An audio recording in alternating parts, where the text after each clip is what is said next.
Hello and welcome to Everyday Lessons Every Day. I'm David McBee. Based on my book by the same name, this podcast is for those of us who believe in personal growth and want to improve every day. In this 2021 season, the stories come directly from people whose lives have been impacted in a positive way by an everyday lesson that they've learned. This is episode 32, Journaling and Walkabouts with Jonathan Burnos. Jonathan, good morning. Hey, good morning, David. How are you today? I'm good. I'm peppy. I have a cup of coffee, my third, and I'm doing great. You're already on your third cup of coffee at 8:30 in the morning? I am. Yeah, it's Saturday morning. So, I mean, you have kids and animals, so sometimes that's how it goes. Sometimes they get you up, don't they? They do.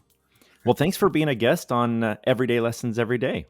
Yeah, I'm excited, man. This is I've been so excited to do this for quite some time. So, yeah, absolutely. And I'm excited to have you. So let's start where we always do. Tell the listeners who the heck is Jonathan Burnos. Right.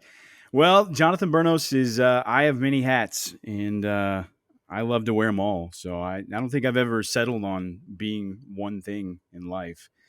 So jack of all trades, I guess, maybe. I love to write, so I call myself a freelance writer, blogger, whatever I can get into. Public speaking. Love to public speak. That comes from years ago. I did stand-up comedy, and of course, I'm not real successful with that, or else I'd probably be someplace else or in Hollywood or something like that. But I don't know if that was ever the complete dream. But I did stand-up comedy, and that kind of ties into public speaking. And I'm currently a customer success manager for a software company. And I love doing that too. But I was also a technical trainer for years, a corporate trainer, a traveling trainer. I love adult learning. I'm a lifelong learner. I think that's always been a foundation pillar of mine, is just to continue to learn. And I'm single now, so I'm kind of making my way through the tail end of a divorce, and so that's changed my family dynamic. But and that kind of goes into my foundational pillars too. So I'm having to pull some of that out and use it with this time period of my life. So. But yeah, that's a little bit about me. Kansas City local, lover of Kansas City, Midwest life, Jeep lover. Okay, hang on. You wanted to be a stand-up comedian, and now you're in customer service and public speaking and training.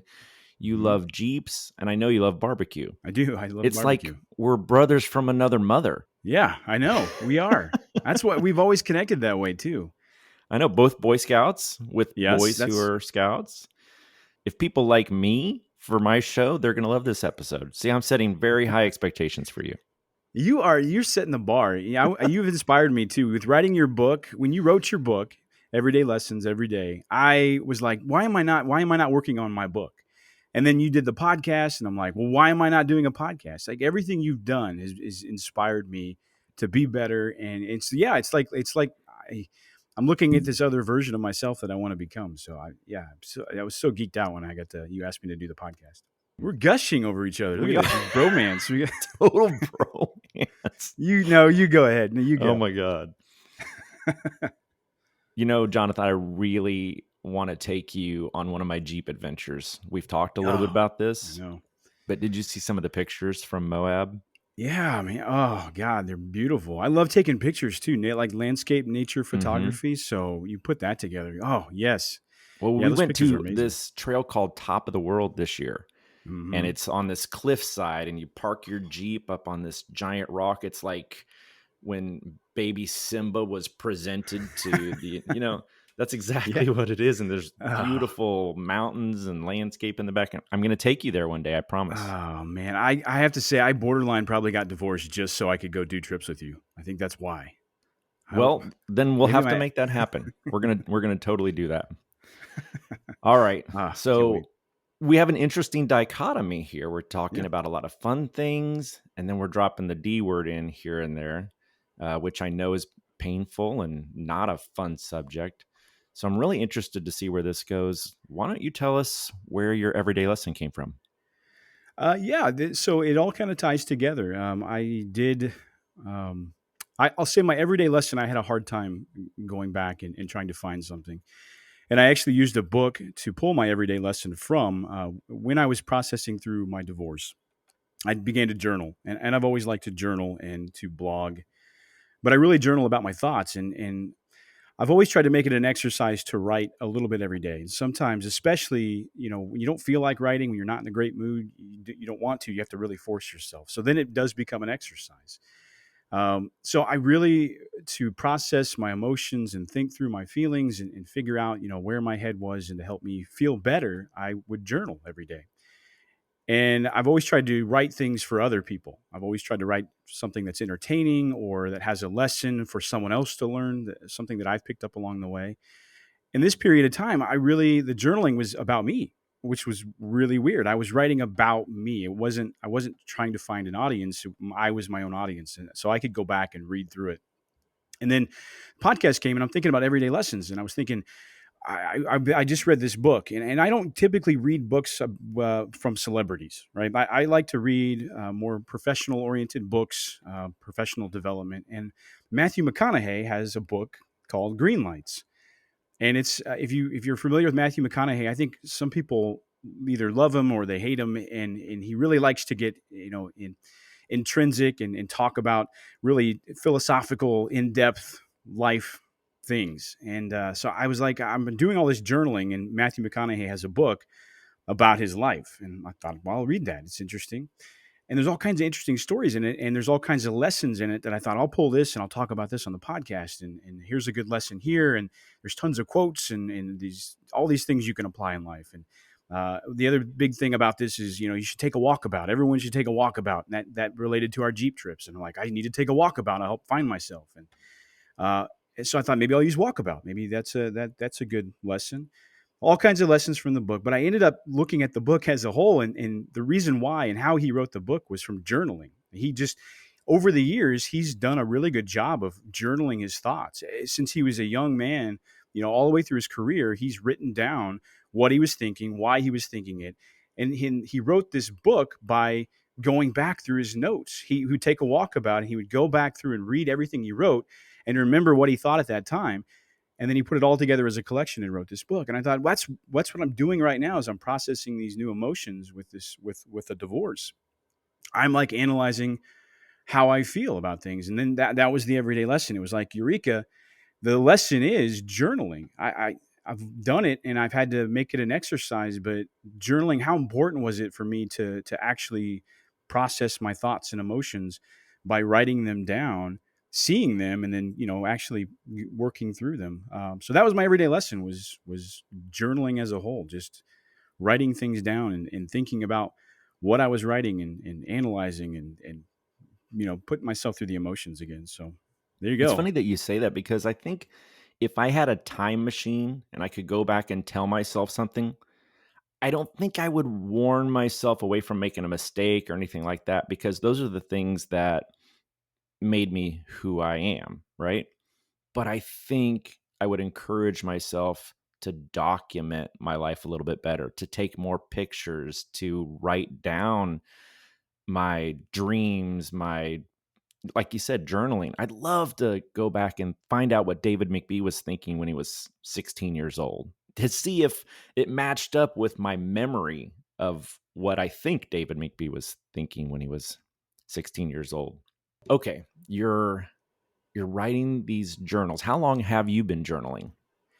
It's funny because organized. I hadn't realized that I'd been doing this for a long time. When this After I finished this book, and I started to really journal more every day.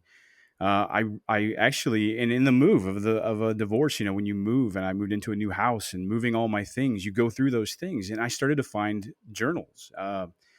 And not like real organized, not like this is a journal, or my diary with the unicorn on the front. For me, it was like these little booklets that I just kept over time, of random notes and thoughts, and not dated or anything like that, but I kept running into them in boxes.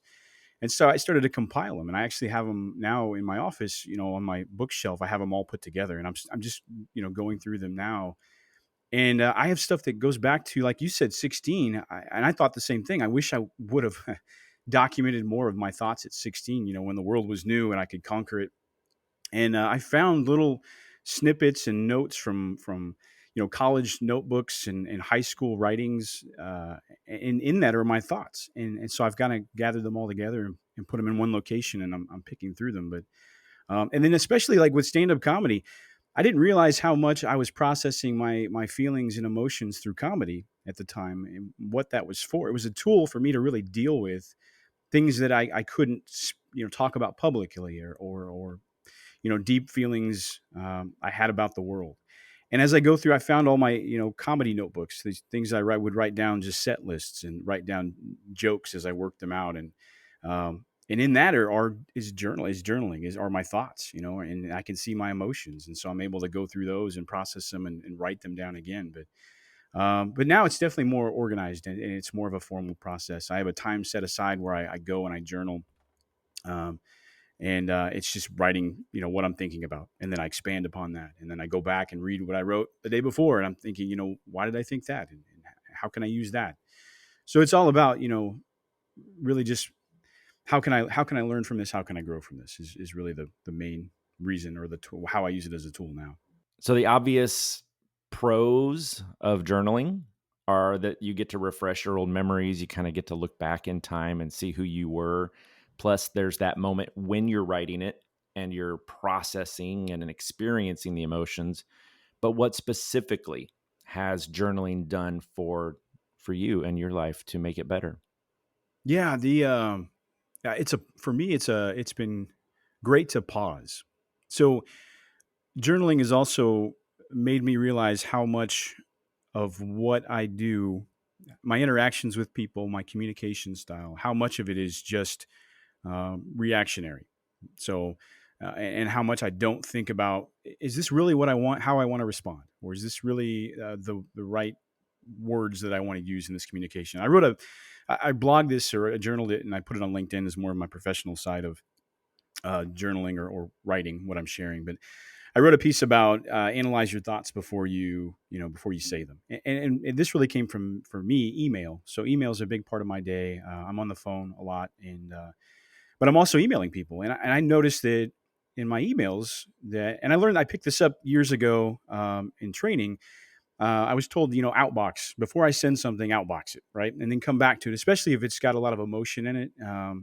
To outbox it, go back to it, read it again, see if you still have those same feelings, or adjust. And I always change it. Anytime I outbox something, I guarantee when I go back to it, I change it. And so I've tried to keep that tool in my toolbox moving forward for everything.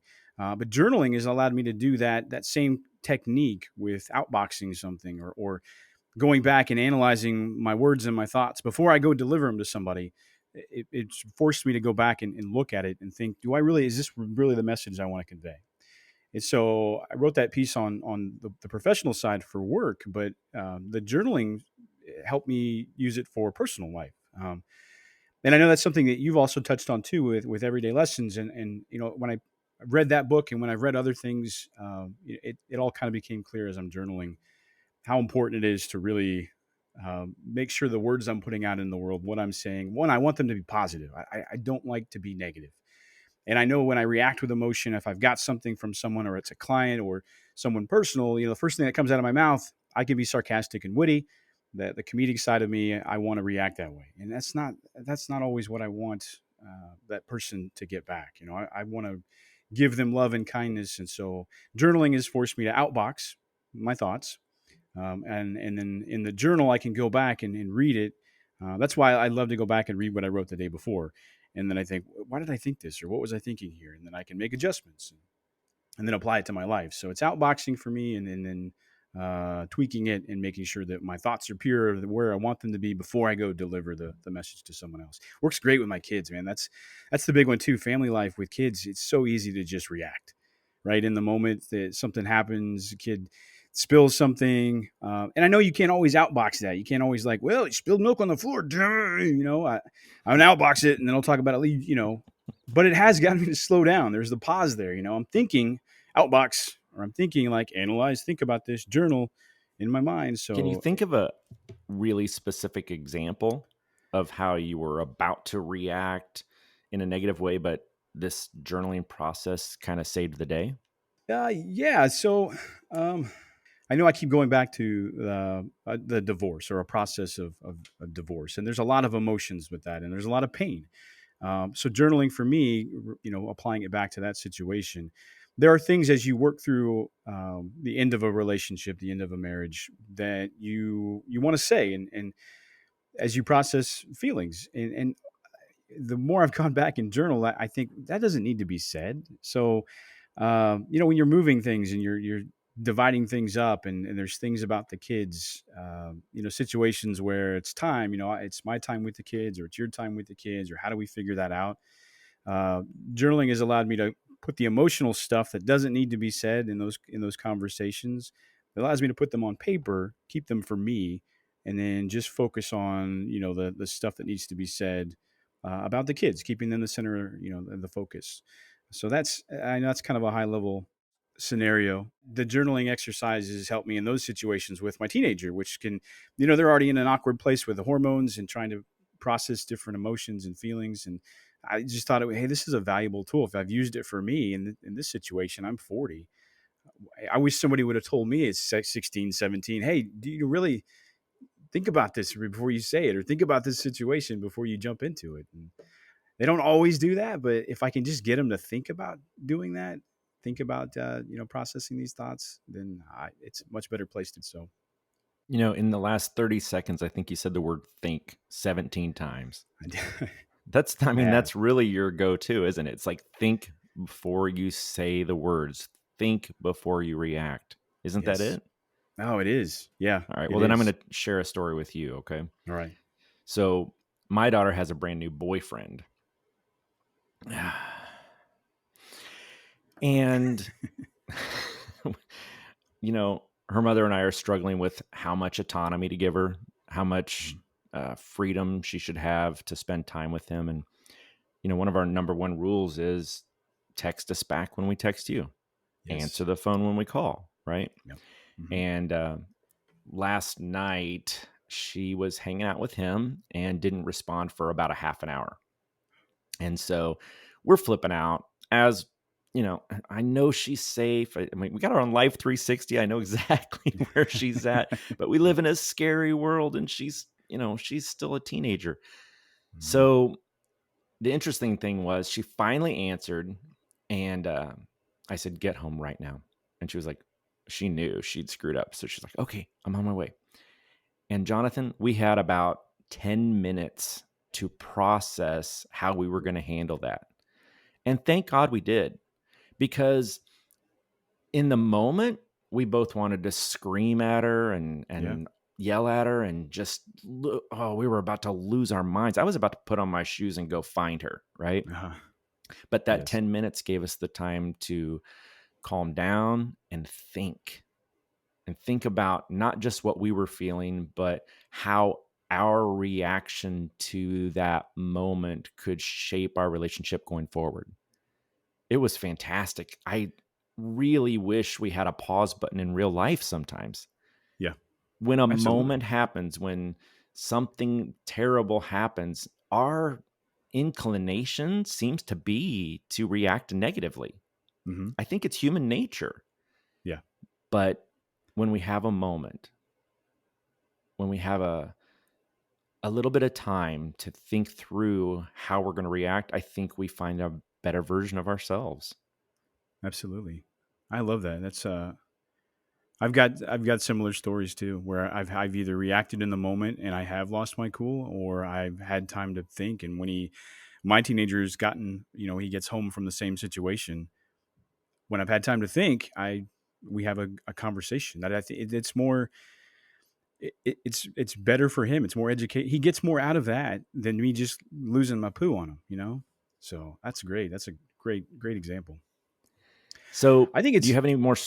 I'm sorry. Go ahead. Oh, no, I'm just rambling. I love I'm also fascinated with the flight or fight, the primitive brain, that where all these chemicals flow, that when we react in moments, we are so different from animals. We are so evolved and smart and intelligent that I really love to focus on how do we separate from that primitive brain. And I believe that it's just like with athletes that train in muscle memory. I believe if we work at it, we really can build these macros, these macro instructions in our brains that when we get into moments like that there's just a small little trigger that stops you. And even though you don't have time to sit and process and think, just that little flip of the switch to make you remember that that's what you should do is enough to separate you from those primitive reactions, those chemical, in the moment. So I love that.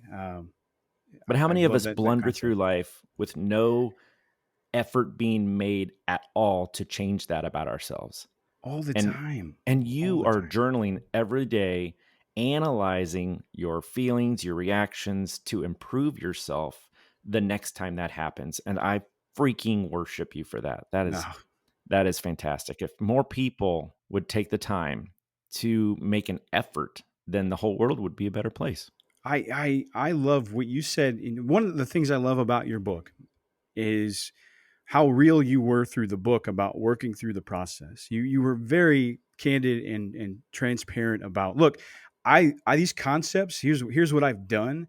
These are tools you can use, but I'm not perfect at them. I fail at them, and you call it out when you do, and I love that, man. That's so different from so many other books of people that are like, these concepts work. If you buy into this, you're going to be perfect because I'm perfect. You didn't. You're like, man, I'm always working on that. So that's also, the journaling is, that's what it is. I'm going to fail, and I'm going to realize in my journaling that I'm not perfect and I'm making mistakes constantly. But it's, just like you want to improve, you want to be better. That's it. That's the drive to be different than what everybody else is doing.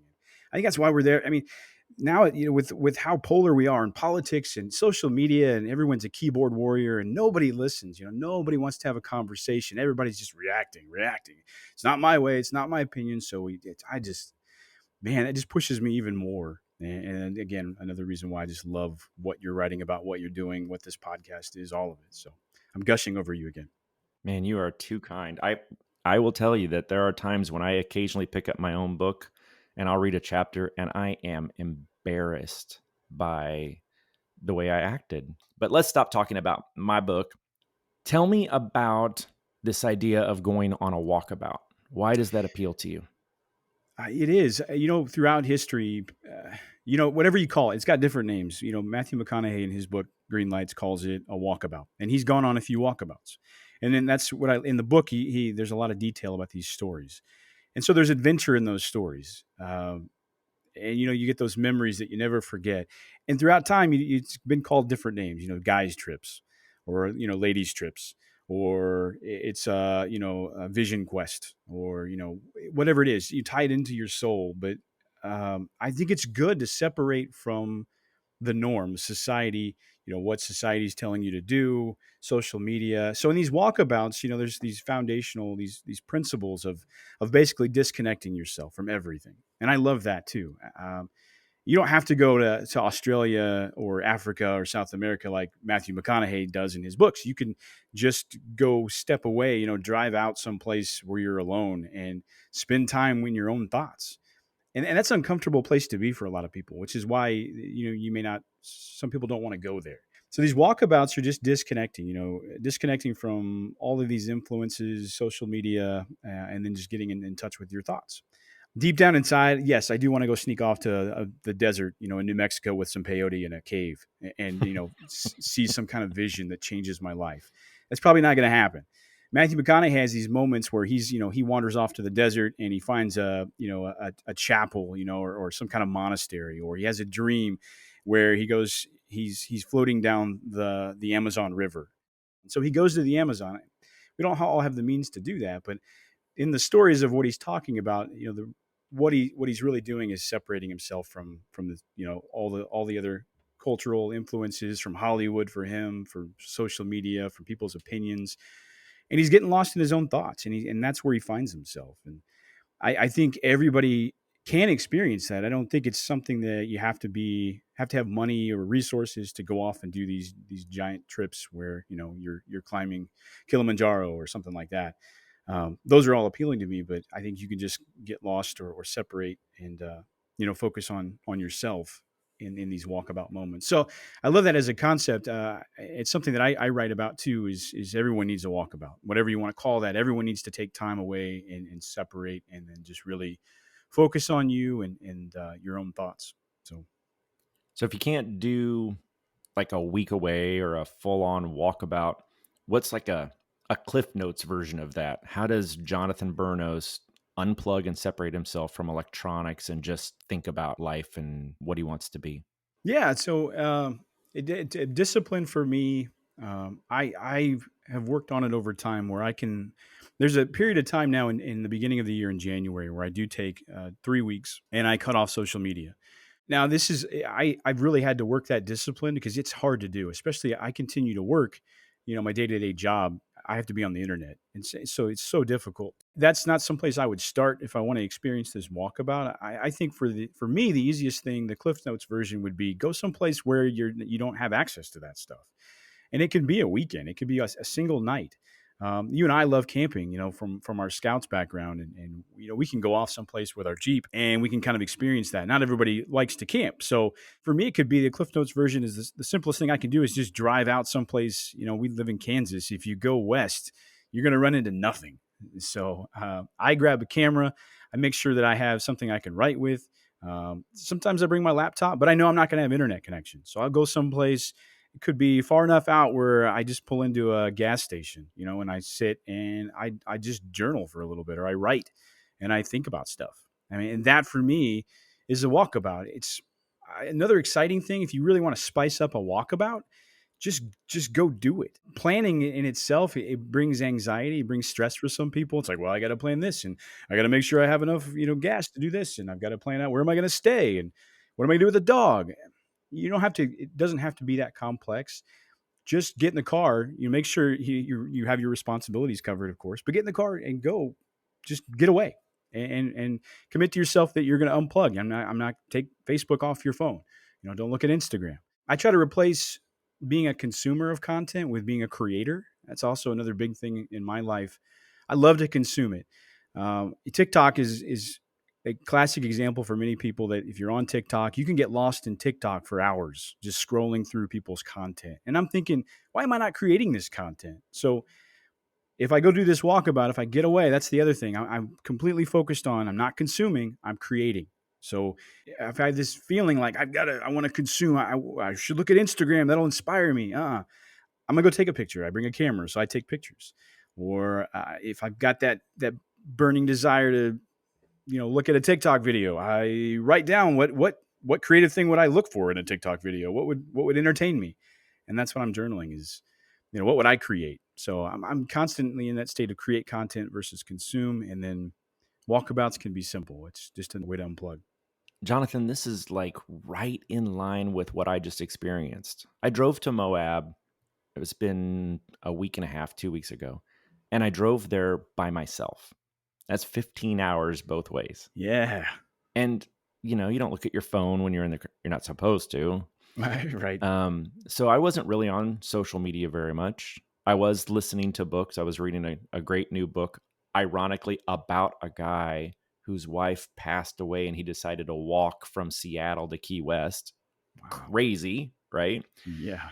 But when I got home, I had the makings of my second DJ book in my head, and I have started an outline for a new Everyday Lessons book. Yes. And I really didn't have any intention of that.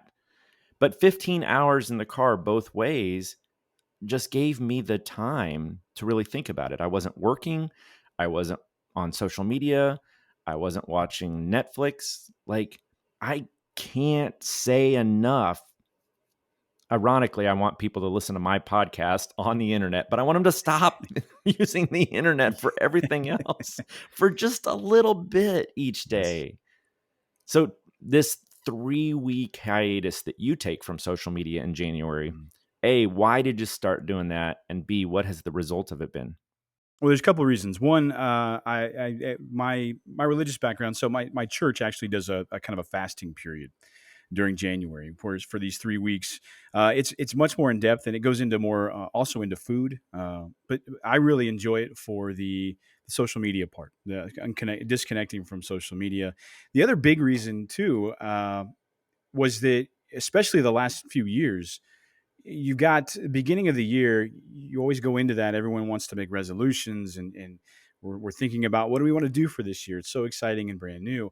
In the last few years, there's been so much negativity and the polar division in the country, politics, whatever it is. Mm-hmm. I'm just so repulsed by it. I'm so turned off by it. And it really shaped my thoughts. I would find myself engaging in it, and the other thing that pops up, and another reason is and you mentioned this as well, it ties into the whole time thing.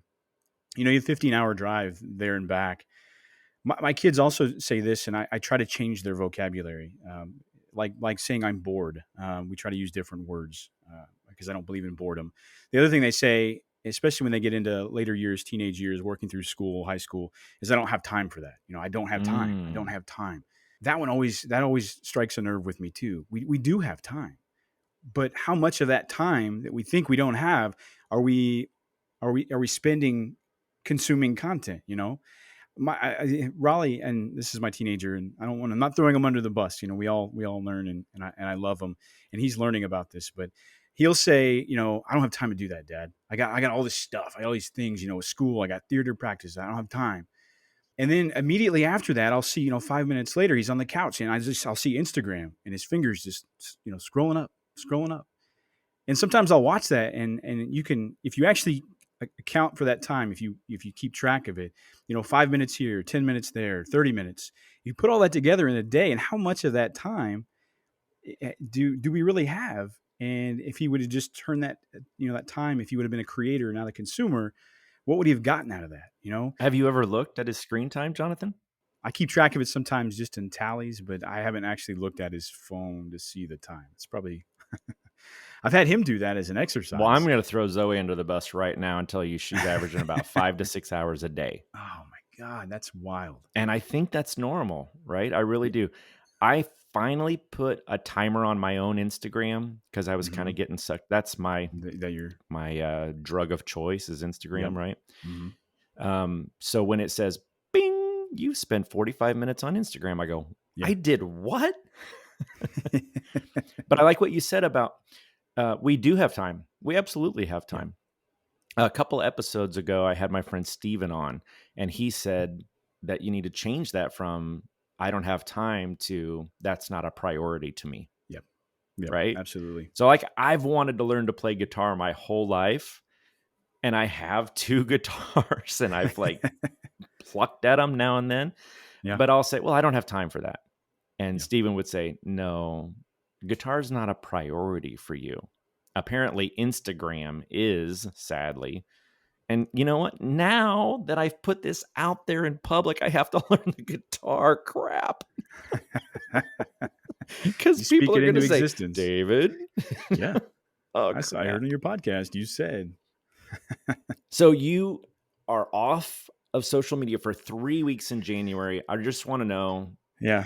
How does that change your life? It's cleansing, man. You're like everything has like a glow to it, and that's seriously. I mean, and some of that's also to the food side of this period of fasting or removing it. But you realize how it's not important. You think sometimes Raleigh will say this too. He'll say I need leisure time in order to be motivated to do the other stuff, to work hard, and I'm always like, flip that. Let's not, you don't need the leisure time. You work for it. If you feel accomplished and you do so, even baby steps, you've earned that leisure time, but with us, you don't need the leisure time to be motivated. So it's that once it's gone, I realize how it's like a drug. You said Instagram is a drug. It is. Once you get through that withdrawal period, and you almost have physical cravings for it. You sometimes, it might be a headache. I don't know. You crave it, but that goes away just like a drug does. When you get through withdrawal, those things go away. And once you're through that period, and for me, it takes about 2 weeks is when it finally starts to clear out. And then by that 3rd week, it's gone. You almost feel I almost feel guilty going back to it because I know that I'm going to go back to it for work stuff. Which leads to, well, that was really good. I remember that. Oh, that hit tasted really good.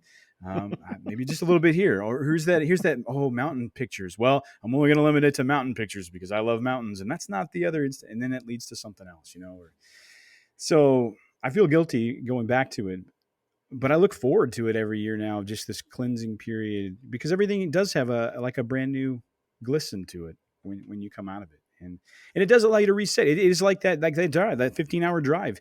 All of a sudden, you're not putting that time into. I'm not putting it into Instagram. I'm putting it into writing. Or I pick up my guitar and I do a little bit more work You with play it. It becomes a guitar? priority. No, there's one behind me in the room that I'm in right now, and I'm the same way, man. You say things, I'm like, oh, that's me. Same thing. I've got a guitar behind. I see it. I'm like, in my mind. Here's the thing. In my mind, we are all around a campfire someplace, Moab, with our Jeeps behind us. There's a campfire, and we pull out our guitars. That's what in my mind. That's why I have that guitar back there, so we can all sing songs, classic rock, around a campfire or country. Shut up. We are so doing that. I know. Well, I got to We are prioritize. so going to do that. I'm going to freaking learn that guitar. We're going to drive to Moab. We're going to take our Jeeps to the top of the world. Yeah. We're going to have a campfire, and we're going to sing. What song are we going to sing? I don't know. Maybe if we're doing this, man, I'm going to write a song, right? Motivated now. Even better. Oh, that's going to be fun. All right. Well, we've covered a lot of topics this morning. I really, really enjoyed talking to you. Why don't you let folks know how they can get in touch with you and maybe follow whatever your content is that you're putting out there. I'd love for people to be able to follow you. Yeah, it's in progress. So I'm actually developing I'm building a website now that kind of be a home base or my brand for everything that I do. And it's going to kind of be the hub for, I take pictures, mountain photos, and I put them out there for people to enjoy. I enjoy them. It's more for me too, but I'm going to have that Instagram kind of connected to it. So it'll be more of a photography blog. There's also the things I write, and there's kind of a separation, professional, and then there's my personal stuff. All of it'll be here, and I'm kind of branding this, and also working on a book too. So this is all early, and it's weird to kind of promote it. No, you put it out there. See, I have. Here's my commitment. But it's called the Final Summit is kind of the brand or the hub. There's a book, with the same title, and it all kind of relates to this stuff that we're talking about. And then I'm also working on a couple other things about with books ideas. But all of it's going to be in this hub, the Final Summit, and I'll eventually I'll push that information out. So that'll be thefinalsummit.com. I believe so. Squarespace. I'm using it through Square to build the website. Okay. As soon as I get it branded and the URL up, I'll start to promote it. But in the meantime, can we connect with you on LinkedIn? Yeah, LinkedIn, Facebook, Instagram. If you Google me, just Jonathan Burnos, you'll find kind of my content that's out there. And I blog on Medium as well. But I try to put blogs and writings everywhere. So LinkedIn is a great way. Facebook, any of those places. Yeah. Absolutely. Okay. Perfect. Well, thanks so much for your time this morning. Yeah. Have an awesome weekend. I appreciate you, my friend. Yeah, thanks, David. This has been awesome. Thank you so much for having me. You're welcome. Thank you. All right. Yep. If it wasn't obvious, I thoroughly enjoyed that interview. What a great way to spend a Saturday morning. I think this may be the longest episode so far, but I just didn't want to stop talking to Jonathan. He really is my brother from another mother. So, selfishly, I loved it. And I hope you got a lot out of it too. I recognize that it's unlikely that a podcast will inspire you to start journaling every day, or take a true walkabout, or get off of social media. But if you can take any of these concepts and implement them into your life even a little, I think you'll be better for it. And so I challenge you, write journal or walkabout on your wrist. Get in your car and drive or go for a walk in nature and unplug for just a little bit. Instead of being a consumer of content, be a creator of it. Even if you are the only audience you ever reach, I truly believe you'll find value in that process. Let me know what happens when you implement this lesson by reaching out to me personally or posting your story on social media with the hashtag EverydayLessonsEveryday. And if you like this podcast, please share it with a friend. Let's see if together we can make the world a better place. Finally, if you or someone you know has an everyday lesson that they'd like to share, I'd love to hear from them. Put us in touch. I can be reached at david@davidmcbee.com. I'll see you next time. Now go out there and do something awesome.